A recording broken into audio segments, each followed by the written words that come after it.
قرآن میں ایک آیت ہے جس کا مفہوم یہ ہے کہ تم دنیا میں بہت زیادہ اختلاف پاتے، ڈسکرپنسیز جس کو اردو میں بولتے ہیں، ڈفرینسز پاتے اگر دنیا کا بنانے والا ایک سے زیادہ ہوتا تو ایک خدا ایک سسٹم رکھتا، دوسرا خدا دوسرا سسٹم رکھتا.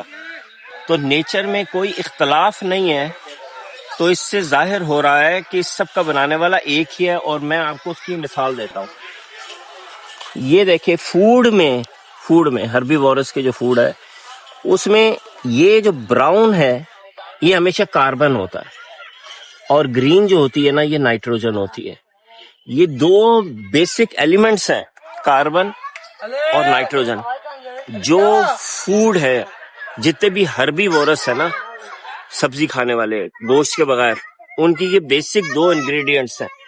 اب آپ دیکھیے یہ بیل ہے نا، اس کو بھی بیسٹ فوڈ جو اس کو دیا جا رہا ہے نا وہ براؤن اینڈ گرین دیا جا رہا ہے. براؤن دوبارہ کاربن اور گرین نائٹروجن. تو حیرت کی بات یہ ہے کہ یہ کئی من کا یہ بیل ہے جو اس کی فوڈ ہے.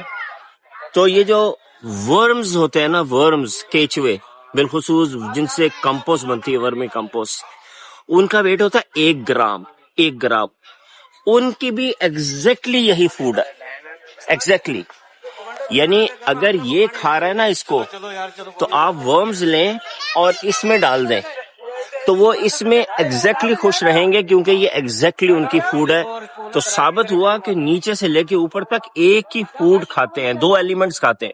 آپ کو پتا ہے 100 کے قریب ایلیمنٹس ہیں، بلکہ اس سے بھی زیادہ ہے اب تو، آرٹیفیشل والے بھی ملا لیں تو.